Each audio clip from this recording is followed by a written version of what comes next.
அனைவருக்கும் வணக்கம். எல்லாரும் எப்படி இருக்கீங்க? இன்றைக்கி வந்து செவ்வாய்க்கிழமை இல்லையா, அதனால வந்துட்டு சாம்பாரும் பீன்ஸ் கேரட் பொரியலும் தான் வந்து செய்யலான் இருந்தேன். கூடவே வாழைக்காவும் செய்யலாம் அப்படின்னு ஒரு சின்ன பிளானு.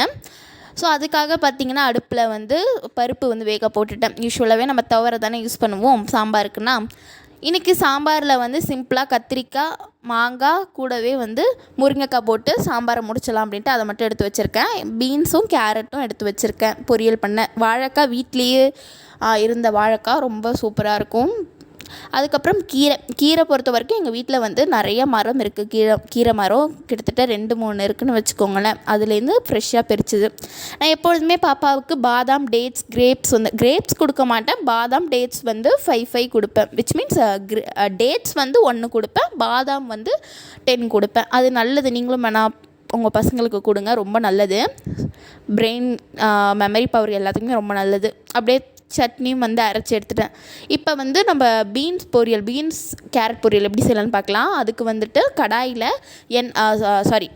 தண்ணி சேர்த்து கூடவே பீன்ஸ் பைத்தம்பருப்பு சேர்த்துக்கோங்க. அது அரை வேக்காடு வெந்ததுக்கப்புறமா நம்ம அது கூட கேரட் சேர்க்கணும். அது அரை வேக்காடு வெந்ததுக்கப்புறம் தான் கேரட் சேர்க்கணும். இப்போ நான் அப்படியே வந்து இட்லியும் வந்து ஊற்றலாம் அப்படின்ட்டு இட்லி ஊற்றி வச்சுட்டேன்.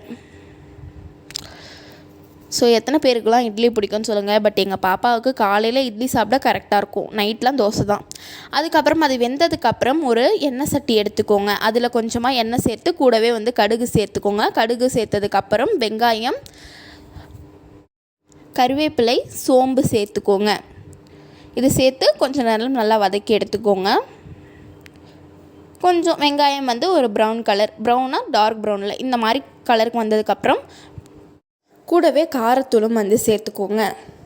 சேர்த்துட்டு அந்த காரத்தூளோட பச்சை வாசனை போகிற வரைக்கும் வதக்கி எடுத்துக்கலாம். நான் சொல்ல மறந்துட்டேன், அந்த நம்ம வேக போவோம் தண்ணியில் வந்து அதாவது பருப்பும் அந்த பீன்ஸும் போடுவோம்ல, அதிலே உப்பு சேர்த்து வேக போட்டுருங்க.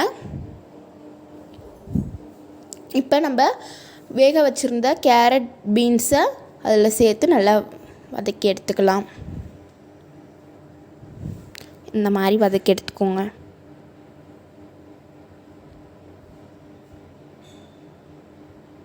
இப்போ இந்த மாதிரி நல்லா நம்ம வந்து